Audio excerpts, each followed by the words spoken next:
Você falou dessa reposição, então, desse reposicionamento da laringe no caso da Jamile. Isso demora quanto tempo para acontecer? Ou no caso da Jamile, demorou quanto tempo? Não, a Jamile, no instante, ela pegou mesmo menina, pequenininha, 12 anos, imagina. E é difícil ter disciplina para esse tipo de exercício, né? Com certeza, muito difícil, mas ela tinha disciplina. E a Maria José, tudo de bom, é a mãe da Jamile. Então, foi rápido. No entanto, a Jamile, todo cantor, ele vai ficar com você a vida inteira. Por exemplo, Daniel, o cantor Daniel sertanejo, ele é meu cantor desde os 24 anos de idade. Ele é meu cliente. Por quê? Porque eles vão e voltam, porque a laringe disposiciona, ou porque ele quer fazer um ajuste, por exemplo, com a Jamile, e a Jamile vai fazer assim, por exemplo, um growling.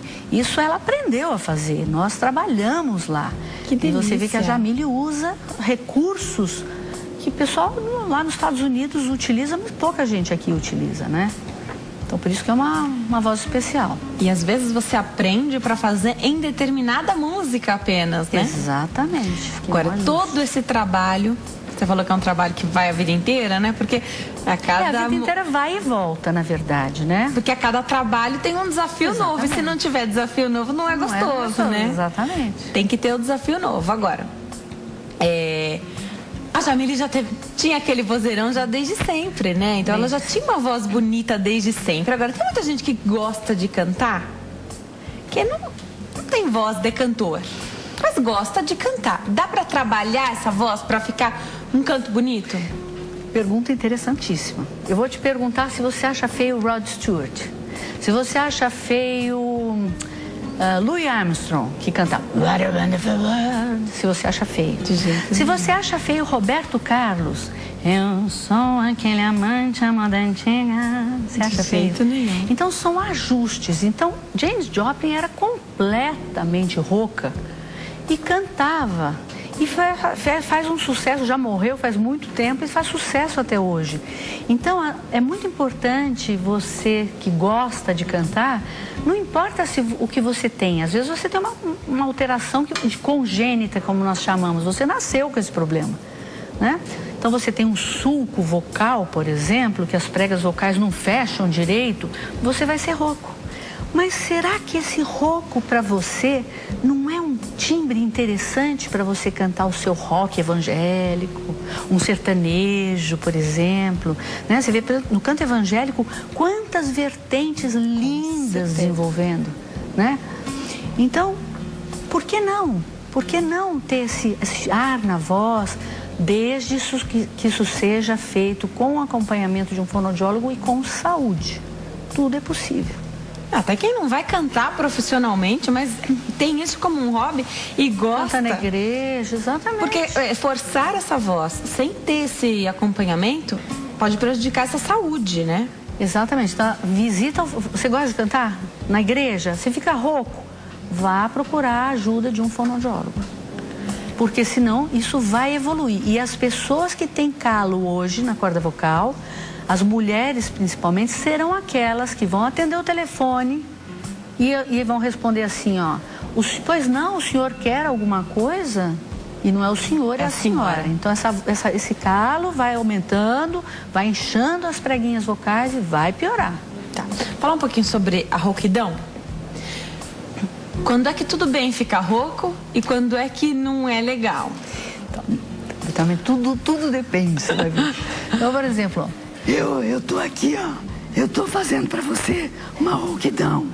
Acho demais que você consegue imitar as vozes. Porque quando você consegue, quando você trabalha com dublagem, quando você trabalha com teatro... E sua voz tá protegida. Você tá fazendo essas imitações, sua voz tá protegida. Completamente protegida. Muito bom. Porque quando a gente faz uma imitação, o leigo, né? Quem não trabalha com isso, a chance da gente tossir ou ficar rouco depois é muito grande. Com certeza. Tá. Mas enfim, de onde vem a rouquidão? A rouquidão vem de qualquer alteração ou da borda da corda vocal. As cordinhas vocais, elas estão aqui posicionadas, elas têm mais ou menos de 1,5 centímetro em nós mulheres, e a 2,5 em homens. Elas estão aqui. Quando nós respiramos, o ar entra e passa pelas pregas vocais. Quando nós falamos, as pregas vocais se aproximam e funcionam como se fosse o balão de festa de criança, que você faz assim, tá? Com a boca do balão. É aquele jeito. E aí esse som sobe para o nosso trato vocal, que é o tubo vocal, e nós articulamos esse som. Então, se as pregas vocais não fecharem direito, Elas podem ficar roucas, como eu tô fazendo aqui. ou elas podem ficar soprosas, a voz, tá? Então, a rouquidão pode vir tanto de uma deficiência desse fechamento, uma flacidez, como de uma alteração da corda vocal, da borda livre da corda vocal. Por exemplo, um calo, um inchaço, edema da prega vocal, ou até alterações maiores, como câncer, por exemplo. 15 dias rouco, procure um médico, porque pode ser câncer. Tá. E o câncer é curável na laringe, se ele for pego no começo. Ele é completamente curável e você mantém a sua voz. Então não tenha medo de procurar. Porque você fica 100%, sua Exatamente. voz fica em ordem também. Se pegar cedo, né? Vamos atender um telespectador que está na linha. Quem fala certeza, conosco é o com prazer. Carlos, de Itaberaí, Goiás. Oi, Carlos, tudo bem? Boa tarde. Boa tarde, tudo bem? Tudo jóia. Seja bem-vindo, fica à vontade. Obrigado. Doutora, eu ouço a minha voz assim, quando eu gravo algo no telefone, cantando. Eu não sei se é porque eu não tenho tom, mas minha voz eu acho ela muito fina. Tem algum recurso, um tratamento, ou para me saber se essa é a minha voz ou se eu tenho algum problema causado mais jovem? Você é de Belo Horizonte? Ele é de Belo Horizonte? Goiás. Goiás? Goiás, né, Carlos? Isso. Então, um sotaque um pouco mineiro? Não tem nada a ver com Minas? Não, É? não. Então, é o seguinte, ó. A voz masculina aguda, ela não me parece, só ouvindo assim, lógico, eu precisaria examinar, mas não me parece que você tenha alguma alteração de muda vocal, por exemplo, que não aconteceu. Existe, às vezes, uma coisa chamada muda vocal incompleta. O menino muda a voz, mas como ele sofreu lá com o problema do bullying, ele muda, mas ele não muda tudo. Então, em vez de ele ficar com a voz uma oitava para baixo, ele vai ficar no meio do caminho. Precisa ver isso. Outra possibilidade, Carlos, né? Carlos, outra possibilidade seria você ter uma coisa chamada sulco vocal, que é uma alteração na borda da preguinha vocal, que pode dar a voz um pouquinho mais aguda. Não acho que a sua voz é aguda demais, mas você deve se incomodar ao telefone, às vezes, uma pessoa mais agitada talvez faça confusão, porque você faz um outro ajuste que a gente chama de metalização. Eu vou exagerar aqui para você, só para você poder sentir, né? Então, por exemplo, eu estou falando aqui com a minha voz, vou falar os meses do ano. Janeiro, fevereiro, março, abril. Agora eu vou manter o tom, vou manter a mesma nota musical. Janeiro, fevereiro, março, abril. O que foi que pareceu para você? Que eu estou falando mais agudo. Mas, na verdade, eu estou apertando o fundo da garganta. E aí a voz sai desse jeito assim. E aí fica metalizada e aí todo mundo pensa que você tá... Você tem um pouquinho dessa metalização.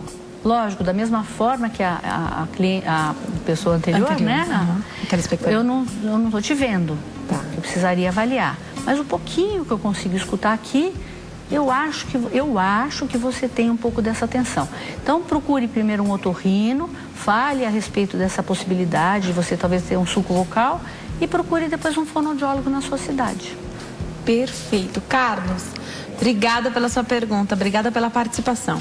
O Carlos fala aqui, quando eu ouço a minha voz gravada, então eu estou falando, eu estou ouvindo o que eu estou falando, mas eu não sei se essa é a voz que você está escutando.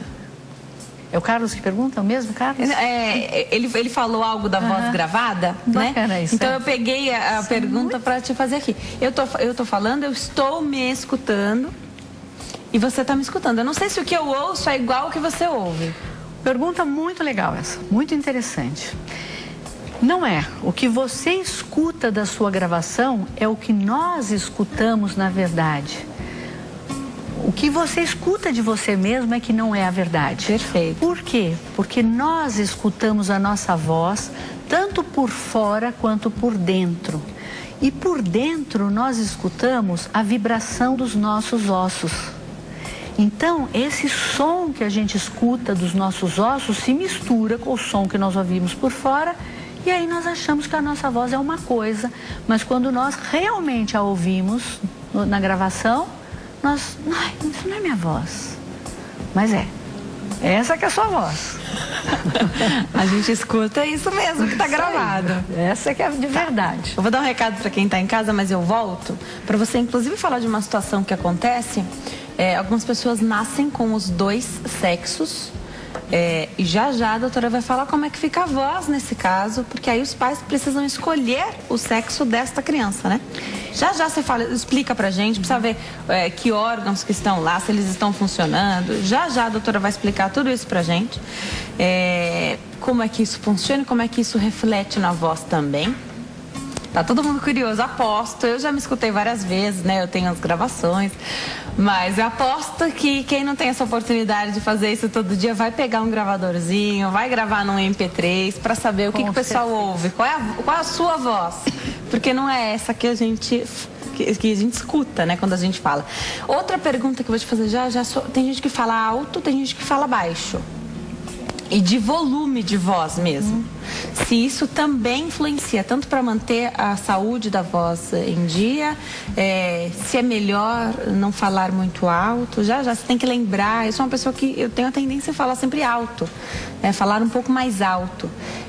Já, vocês tiram essa dúvida. Minha mãe fala que eu tenho um microfone na garganta. Enfim, acho que eu preciso tomar um pouco de cuidado, talvez. Já, doutora Silvia Pinho vai tirar essas dúvidas aqui pra gente. Já, em 3 minutinhos no próximo bloco, eu volto com a doutora Silvia Pinho, que é fonoaudióloga, doutora em comunicação, né? Distúrbios da comunicação. Já, você vai saber outras informações. Eu tô de volta já. Nós estamos de volta ao Consulta ao Doutor de hoje. Fala sobre as principais mudanças, né? Hormonais na voz.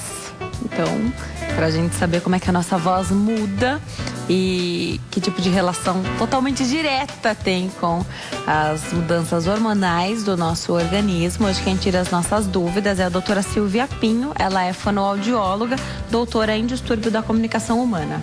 Doutora, falar alto atrapalha a manutenção da saúde dessa voz? Da mesma maneira que eu tenho uma outra pergunta aqui, já vou aproveitar para fazer. Tem uma telespectadora, a Eliane de São Paulo, ela diz que usa muito a voz.